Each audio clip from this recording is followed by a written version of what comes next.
Hans, December the 23rd, 1996. Had you any idea about what the Germans had been doing in other parts of Poland when they came into Yelnik? Yes, we did. From whom did you know? From people, from Catholics. Mm-hmm.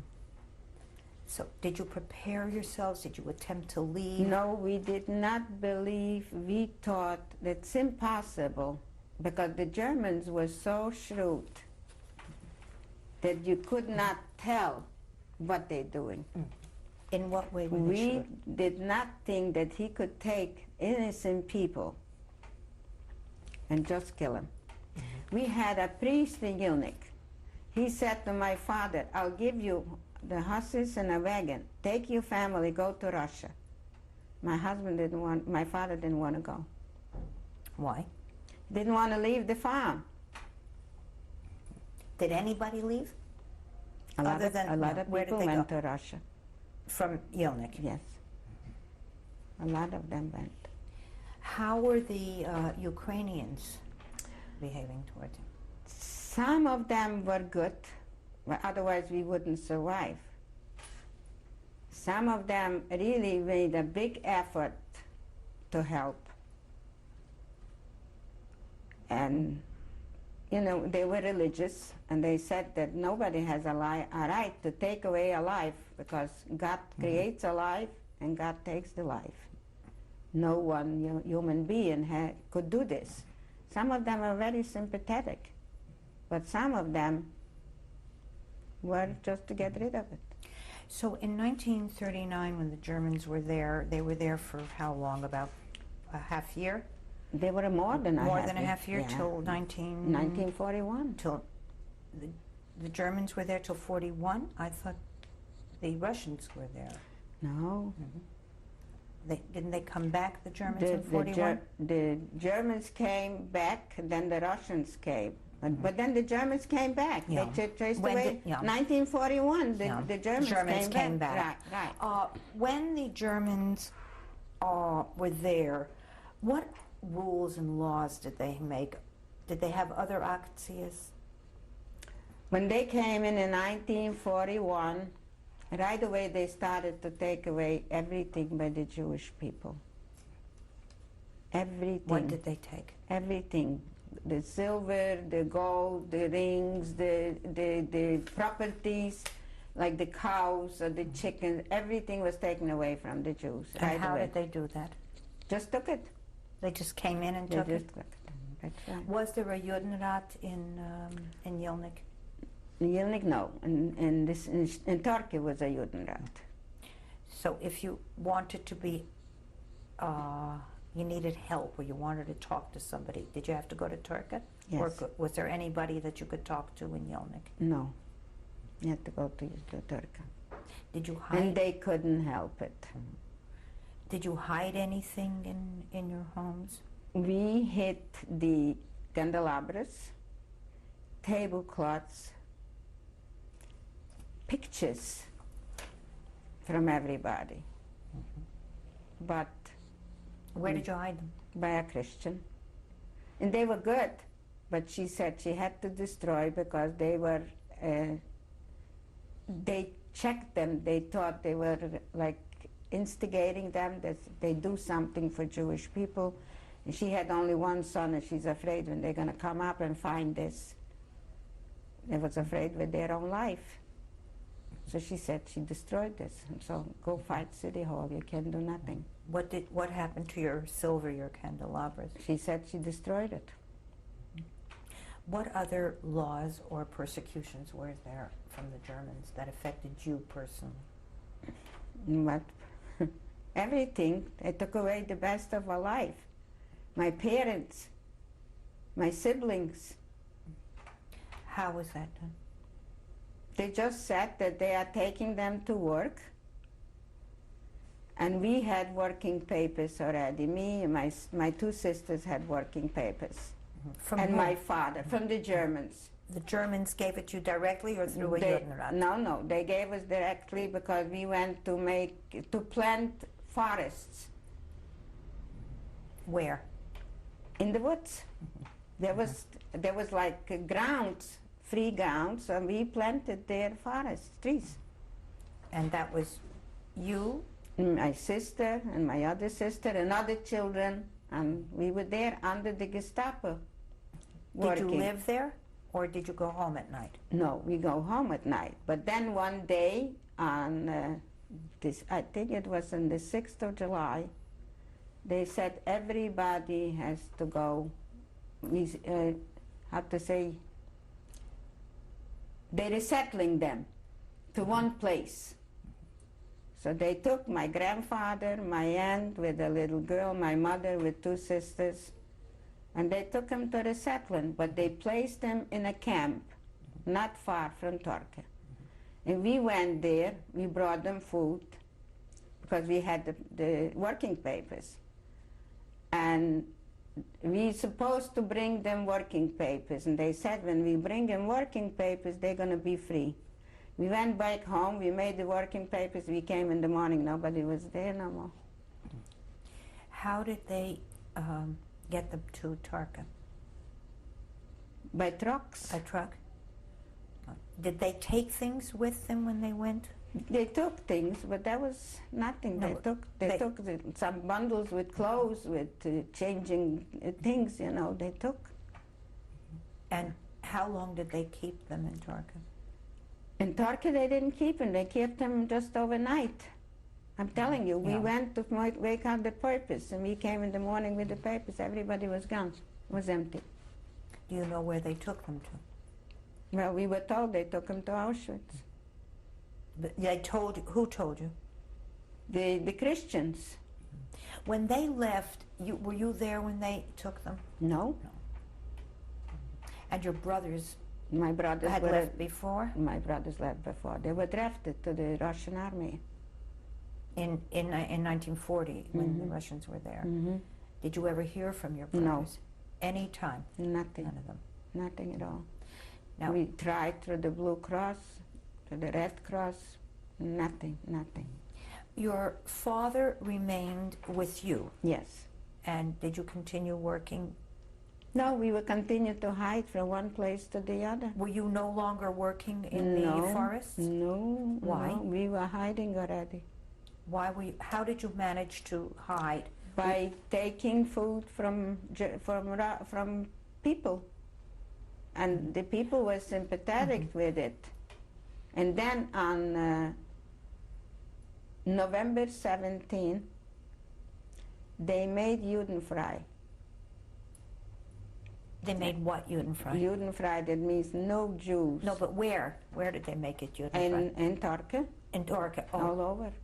I'm losing some of the progression. When your mother and your sisters and your grandfather were put on a truck to go to Turkey, you were still you still had working papers. Right. And were you still working in the forest then? Yes. Yeah.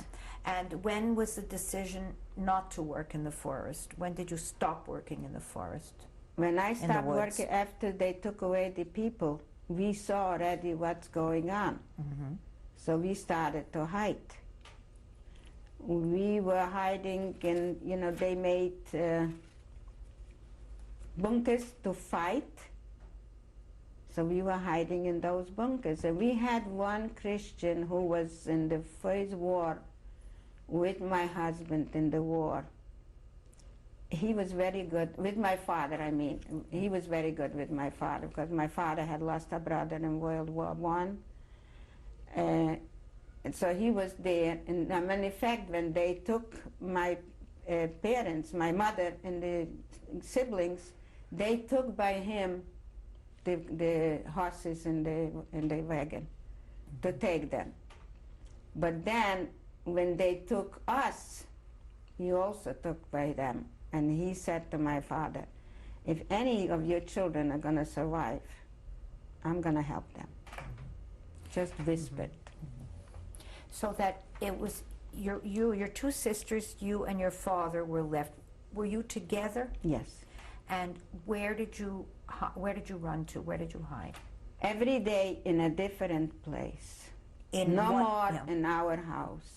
And was it in Yelnik? In Yelnik. In Yelnik. Yeah. So but What, were you hidden? You said bunkers. Yeah. Who built those bunkers? The Russians built those bunkers to fight the Germans, and this was out on the fields. So we were sitting there during the daytime, and at night we went down to ask for food. Could you tell me what a bunker looked like? Could you describe it? What the Russians built? It was like a big ditch took out. You walked in, you couldn't see yourself because they were making this to shoot. So that's what it is. It has a name. You mean a trench? Is it called in English a trench? It's a trench, yes. Because How deep were the trenches? deep. We were not visible there. We went in, nobody could see us there. How did you get in? You crawled in. You jumped in or you Sure, crawled you in? crawled in. And how did you get out? The same way. It wasn't easy, but you did it. And how wide was it? We did a lot of things unexpected, believe me. How wide was it, the trench? What can I tell you? It was probably like from here to the wall. So about 6 feet wide, or? And how many of you were hiding in the same trench? Well, first we were hiding, just the four of us. 3 of us. My sister, Blima, she was by somebody in the house. Who was this somebody? Somebody was, he was called one who takes care on the forests. It was called as Lesner. As Lesner? As Lesner in Slesner. Yiddish, as Lesner. He was taking care of the forest, and she was there by him. And by him was a lot of Germans. He was German, but he was called a Schwupp. They were Germans from years back, and they didn't care about those Germans. And he was called a Schwupp? Is that a German word? A German word, yes. That he was more liberated with the town where he was living. Was that like a Volksdeutsch? Yes, a Volksdeutsch, that's right. And he had a couple of Jews there by him. But my sister, he wanted that she should be free. And the Germans came in, and they said, she's Jewish. Did he know she was Jewish? Who? The German? Yeah. He did. He didn't care. He wanted to hit her, but when they said it, he was afraid with his own life, but he still had more Jews there. Was he interested in her as a woman, or? No, as a friend. As a friend, not as a woman. So he told her the next day, you got to go. Which sister was this? This is Blima, the one who died last year. So she joined? My Elke, my sister, was very pretty. She's still very pretty. When they brought us to Sambar, me, my father, and Elke, Blima wasn't there. So the Germans say, send her back, because she doesn't look Jewish, and she's very pretty. You bring somebody else. So she went back. They took her back from where they took her, not to our house, but to Yilnik. And she went to this guy, where I tell you that he promised my father that he's going to take care. He said, you cannot be by me because a Jew hung himself by me in my garden. So I'll send you to my sister-in-law. And he sent her to his sister-in-law. Then one evening, we were in jail for 2 weeks, me and my father and thousands of other people. And one evening, I was serving for the men. I went into my father's cabin, and my father said to me, Shipchit, are you going to jump and I'll jump too? We'll go home. Elk is home, Bleem is home. We'll go back. Let's go back a little bit. Yeah. How did you get into jail, and why were you in jail? Because the Germans took us. From where? From Yilnik. They caught you in the trenches, or That's they caught right. you? No. Were you in the trenches yet? No. No. No. It was before you went Before, to the trenches. right. Before we were in the trenches. And they kept you in jail? Not only me. Thousands of people were. We were maybe 300 ladies in one room with one toilet. Where was the jail? In Yilnik? In Sambar. In Sambar. And did you have to work there or No. anything? This was just to, how to say, they just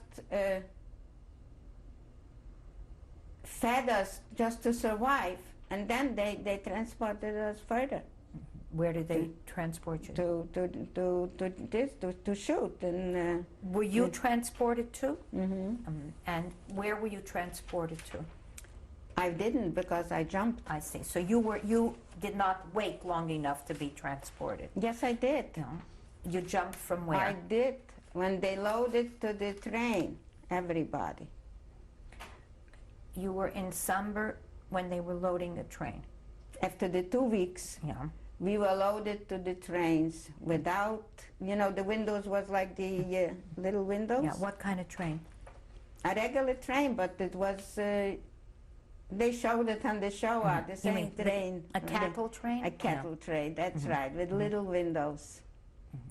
And from there, because my father said that he's going to jump, I jumped. Okay. How did you jump? I had a jacket on me. I took off this jacket because this jacket I wouldn't fit into the window. And I asked the people they should throw it after me. So they did, but I jumped. I broke an arm. But I jumped. They threw the jacket after me. I put on the jacket and I was walking back.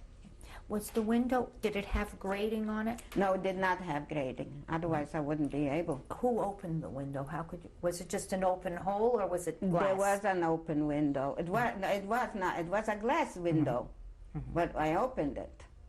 Were you the only one who jumped? I think I was the only one because my father said he's going to jump.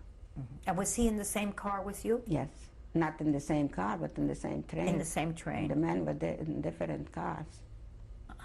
There was a lot of people who ran, and they shot them right away. You didn't see a living soul on the street when they loaded the Jews into the trains. And when somebody walked away from the group, they just shot them. Let's go back a little bit. You were in a jail. How far was the jail from the train? We were just, the train was a couple of blocks, I don't know how many blocks we walked to the train, but first they rounded us up like school children, stay in the line, everybody. And then they watched from all the corners. There was not a living soul, only the Jews there. I remember one guy from Yelnik Nebach, he was a lumber on one foot. He said he doesn't want to go to the train. He walked away, they shot him right there. A girl was asking the guard, look, I have a watch, I have a bracelet, I'll give it to you. Let me go. He said, I'll get this, everything, but you're not going. I'm not going to let you go. So she was crying, and a lot of people were crying. Were you with your father the whole time? No. The same jail, but not. I saw my father in the 2 weeks only one time. And is that the time when you decided to... When he told me what he's going to do, I should do the same thing. Did anybody help you get out to the window? Yes. Who? Other people? Did anybody tell you not to jump? No, Was the train going fast? of course. If I'm thinking now, I can't believe it myself that I was able to do this. Was it daytime or nighttime? At nighttime. And nobody saw you? No. When you jumped, where did you land? On the tracks. On the tracks. Yeah. And did you meet your father quickly, or did My you not? father didn't jump. Your father did not jump. Oh, you jumped thinking that he was going to jump, and he did not. No. That's why I cry all the time. Did anybody find you or see you? When I jumped, no. What did you do after you jumped? I walked. Did you know where you were? I knew I was still in Samba, not far away, so I walked back. And I walked, it came night in the morning. I didn't know what to do because where do you walk? I was dressed like a Christian completely. I had the skirt with a jacket, with a pair of long boots that my father had made me, and a kerchief. But I had the two arms in my pocket. You mean the, what color were they? Blue, you know, blue white to and say blue. that Yeah, you're- the you're- Jewish yeah. star. So what'd you I do? had it in my pocket, and I was such a great that I did not throw it away. In the daytime, I stayed in the woods, crying out my heart. And then nighttime came, I walked. I walked, and I came to a place where a lot of Jewish people were coming there on vacation. Do you know the name of the place? Yeah, Roslich. I remember this. Roslich? Mhm. And where was that? This was between Turka and Sambar. It was a beautiful place, like how to say this? It was a hotel there for the people, and there was a lot of Polish people who owned big houses. They rented out for the people for the summer. They were going there. So I went into a Christian, and I asked her if I could sleep over there, and she said, "Are you Jewish?" I said, "No." "And this is your hair?" I had very curly hair. "This is your hair?" What I said, color? "No." What color? The color that I have now. And I said, "No, this is permanent." They were dressing a Christmas tree. They gave me supper, and then they told me to help with the Christmas tree. So I helped them with the Christmas tree. I helped with the Christmas tree. I knew how to do it because I had a lot of Christian friends, and I knew how to do it. I did it, and they were surprised, and said to me, "How come you're walking home?" I said, "Because they wrote me that my mother is very sick. And there's no train no more because they bombarded. There was no train. So I'm walking home because my mother is very sick." They believed me, and thank God the night went. In the morning I got up and I went. I went for another day walking, not where people walk. Wherever I was able to go, not people seeing me, that's where I went. Where were you heading for? Back home. And I came to this Christian who promised my father, What was his name? Mikhail Kryshkovsky. And he said to me, "Oh my gosh, you can't stay here." He gave me a bread, and he said to me, "Go away, because I have 2 sons." They had 17 children, so 5 survived by him. So 2 daughters were married, and 2 sons were still single, and 1 little girl who was a friend with my sister, Blima. And he said, "Don't tell me where you're going, because if they're going to ask me, they are here every day. They're going to ask me. If I don't know, they could kill me. I have nothing to say. I can't tell." So I went like this in the woods and coming every single night to him. And I knew that he knows where Elke is.